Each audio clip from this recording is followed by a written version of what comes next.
ಇನ್ನು 3 ತಿಂಗಳಲ್ಲಿ ಮಾತನಾಡ್ತೀನಿ ಅಂತ ಹೇಳಿದಂತಹ ಗೋಕಾಕ್ನ ಸಾಹುಕಾರ ರಮೇಶ್ ಜಾರಕಿಹೊಳಿ ಸರ್ಕಾರ ಕೆಡುವ ಲೆಕ್ಕಾಚಾರದಲ್ಲಿದ್ದಾರೆ ಎನ್ನುವಂಥದ್ದು ರಾಜ್ಯದೆಲ್ಲೆಡೆ ಕೂಡ ಸುದ್ದಿ ಆಯಿತು.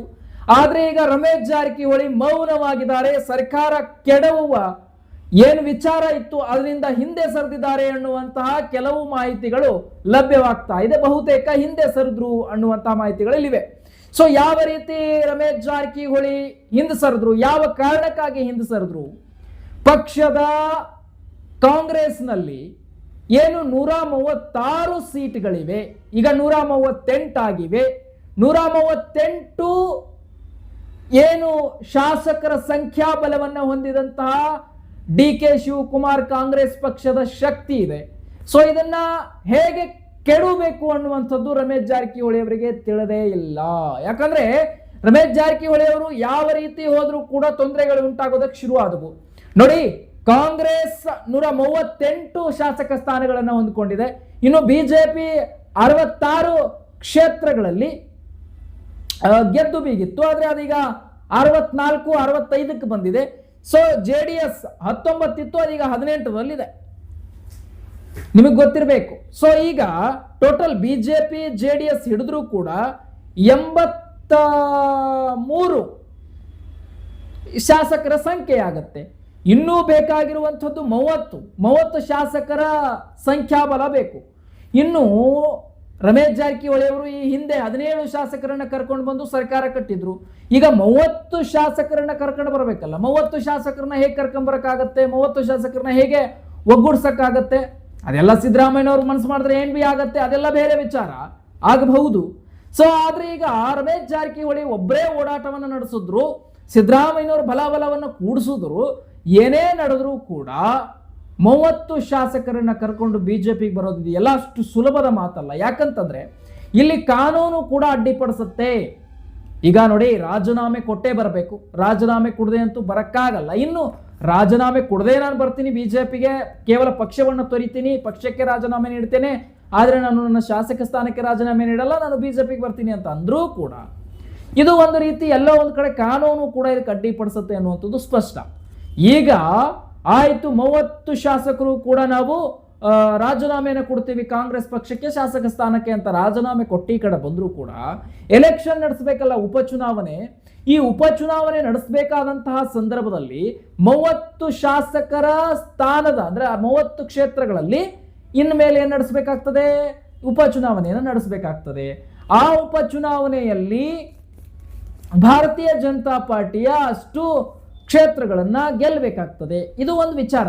ಇನ್ನೊಂದು ಕಡೆ ಇರಲಿ, 17 ಶಾಸಕರ ಉಪಚುನಾವಣೆಗಳು ಆ ಸಂದರ್ಭದಲ್ಲಿ ಅವರು ಅಷ್ಟು ಶಕ್ತಿಶಾಲಿ ಮತ್ತೆ ಗೆದ್ರು, ಅದೆಲ್ಲವೂ ಕೂಡ ಓಕೆ. ಇದೇನು ರಮೇಶ್ ಜಾರಕಿಹೊಳಿ ಅವ್ರಿಗೆ ಹೊಸದಲ್ಲ. ಇದು ಪಕ್ಷ ಕೆಡವಿ ಪಕ್ಷ ಕಟ್ಟೋದು ಅಥವಾ ಪಕ್ಷ ಬೀಳಿಸಿ ಇನ್ನೊಂದು ಪಕ್ಷ ಅಧಿಕಾರಕ್ಕೆ ತರೋದು ಹೊಸದೇನಲ್ಲ ರಮೇಶ್ ಜಾರಕಿಹೊಳಿ ಅವರಿಗೆ. ಆದ್ರೆ ಈಗ 30 ಶಾಸಕರ ರಾಜೀನಾಮೆ ಆದ್ರೆ ಆ ಸಂದರ್ಭದಲ್ಲಿ ಕಾನೂನಿನಲ್ಲಿ ಬೇರೆ ಬೇರೆ ರೀತಿಯಾದಂತಹ ಆಯಾಮಗಳನ್ನ ಪಡ್ಕೊಂಡು ಕಾಂಗ್ರೆಸ್ ಸರ್ಕಾರ ಇನ್ನು ಉಳಿದಂತಹ ಕ್ಷೇತ್ರಗಳಲ್ಲೂ ಅಂದ್ರೆ 224 ಕ್ಷೇತ್ರಗಳಲ್ಲೂ ಚುನಾವಣೆ ಆಗ್ಬಿಡ್ಲಿ ಅಂತ ನಿಂತುಬಿಟ್ರೆ ಅದು ಕೂಡ ಆಗಬಹುದು. ಯಾಕಂದ್ರೆ ಅಂತ ಪರಿಸ್ಥಿತಿಯಲ್ಲಿ ಇದೆ, ಕಾನೂನಿನಲ್ಲಿ ಅಂತ ವ್ಯವಸ್ಥೆಗಳು ಕೂಡ ಇರೋದ್ರಿಂದ ಈಗ ರಮೇಶ್ ಜಾರಕಿಹೊಳಿ ಎಲ್ಲಿಯೂ ಕೂಡ ಅಲಗಾಡಕ್ಕೆ ಮೇಲಿಲ್ಲ. ಒಂದು 17-20 ಶಾಸಕರನ್ನಂದ್ರೆ ಏನೋ ಮಾಡಬಹುದು. 30-32 ಶಾಸಕರನ್ನ ಕರ್ಕೊಂಡು ಬಂದ್ರೆ ಹೆಂಗಾಗ್ತದೆ? 113 ಇದು ಮ್ಯಾಜಿಕ್ ಸಂಖ್ಯೆ ಇದೆ. ಅಂದ್ರೆ 113 ಬಂದಾಗ ಬಹುಮತ ಸಿಗುತ್ತೆ.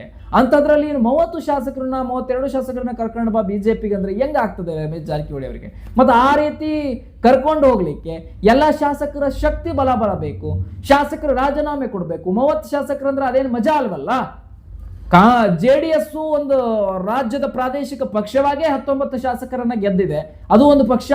ಅಂಥದ್ರಲ್ಲಿ 30 ಶಾಸಕರನ್ನ ಕರ್ಕೊಂಡ್ ಬರೋದಂದ್ರೆ ಒಂದು ಪಕ್ಷದಿಂದ, ಅದು ದೊಡ್ಡ ಪಕ್ಷದಿಂದ 30 ಶಾಸಕರನ್ನ ಕರ್ಕೊಂಡು ಬಂದು ಬಿಜೆಪಿ ಕಟ್ಟೋದಂದ್ರೆ ಇದಾಗದ ಮಾತು ಅನ್ನುವಂತಹ ನಿಟ್ಟಿನಲ್ಲಿ ರಮೇಶ್ ಜಾರಕಿಹೊಳಿ ಅವರಿಗೂ ಎಲ್ಲೋ ಒಂದು ಕಡೆ ಮನಸ್ಸಿಗನಿಸ್ತು ಅನ್ಸುತ್ತೆ. ಶಾಂತವಾಗಿಬಿಟ್ಟಿದ್ದಾರೆ. ಈಗ ಎಲ್ಲಿಯೂ ಕೂಡ ಪಕ್ಷ ಕೆಡೋದ್ರ ಬಗ್ಗೆ ಮಾತನಾಡಿಲ್ಲ. 3 ತಿಂಗಳಾದ್ಮೇಲೆ ಮಾತಾಡ್ತೀನಿ ಅಂತ ಹೇಳಿದಂತಹ ರಮೇಶ್ ಜಾರಕಿಹೊಳಿ ಅವರ ಸಮಯ ಇನ್ನೇನು ಕೇವಲ ಒಂದು 15-20 ದಿವಸ ಉಳಿದಿದೆ.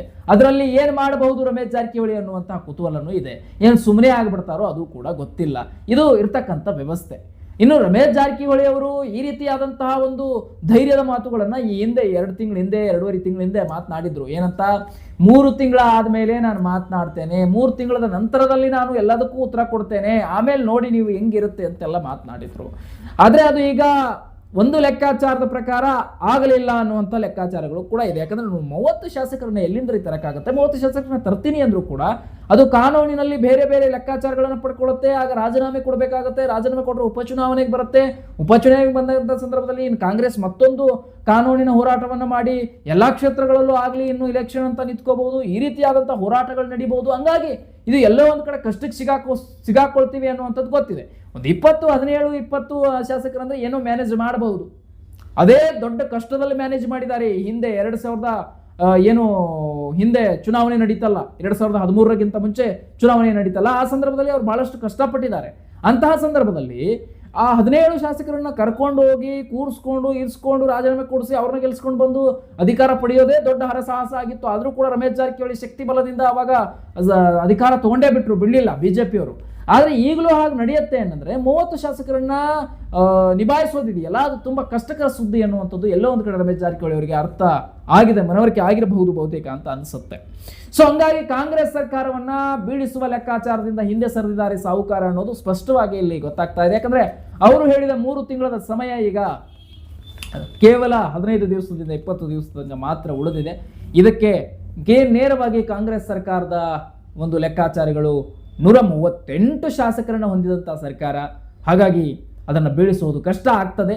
ಎಲ್ಲೋ ಒಂದು ಕಡೆ 113ರ ಆಸುಪಾಸಿನಲ್ಲಿ ಅಂದ್ರೆ 122, 123, 120 ಈ ರೀತಿ ಇದ್ದಿದ್ರು ಕೂಡ 125 ಇದ್ದಿದ್ರು ಕೂಡ ರಮೇಶ್ ಜಾರಕಿಹೊಳಿ ಓಡಾಟವನ್ನು ಮಾಡ್ತಾ ಇದ್ರು. ಹೇಗೆ ಬೇಕೋ ಹಾಗೆ ಸರ್ಕಾರವನ್ನು ಕೆಳುವುದಕ್ಕೆ ಎಲ್ಲ ತಯಾರಿಗಳನ್ನ ನಡೆಸಬಹುದಿತ್ತು. ಆದ್ರೆ 138 ಶಾಸಕರನ್ನ ಇಟ್ಕೊಂಡಿರುವಂತಹ ಕಾಂಗ್ರೆಸ್ ಸರ್ಕಾರವನ್ನು ಅಲ್ಲಾಡಿಸೋದು ಕಷ್ಟ ಆಗುತ್ತದೆ ಅನ್ನುವಂಥದ್ದು ಎಲ್ಲ ಒಂದ್ ಕಡೆ ಮನವರಿಕೆ ಆಗಿದೆ. ಬಹುತೇಕ ಇದು ಆಗದ ಮಾತು ಅನ್ನುವಂಥದ್ದು ಕೂಡ ಗೊತ್ತಾಗಿದೆ. ಇನ್ನು 2 ವರ್ಷ ಕಾದ್ರೆ ಚುನಾವಣೆನೇ ಬರುತ್ತೆ.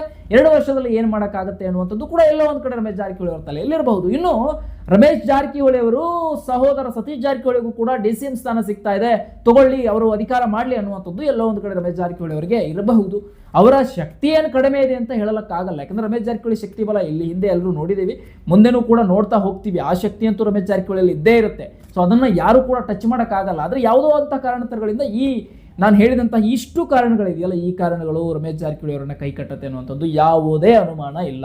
ಸೊ ಅದು ಸ್ಪಷ್ಟವಾಗಿ ಗೋಕಾಕ್ನ ಸಾಹುಕಾರ ರಮೇಶ್ ಜಾರಕಿಹೊಳಿ ಹಿಂದೆ ಸರಿದಿರೋದು ಸ್ಪಷ್ಟವಾಗಿದೆ. ಮತ್ತಷ್ಟು ರಾಜಕೀಯ ಮಾಹಿತಿಗಳನ್ನ ತರ್ತಾ ಇರ್ತೀನಿ. ನೋಡ್ತಾ ಇರಿ, ಚಾನಲ್ ಸಬ್ಸ್ಕ್ರೈಬ್ ಮಾಡ್ಕೊಳ್ಳಿ. ಮತ್ತೊಂದು ಮುಂದಿನ ಸುದ್ದಿಯೊಂದಿಗೆ ನಿಮ್ಮನ್ನ ಭೇಟಿ ಮಾಡ್ತೀನಿ. ನಮಸ್ಕಾರ.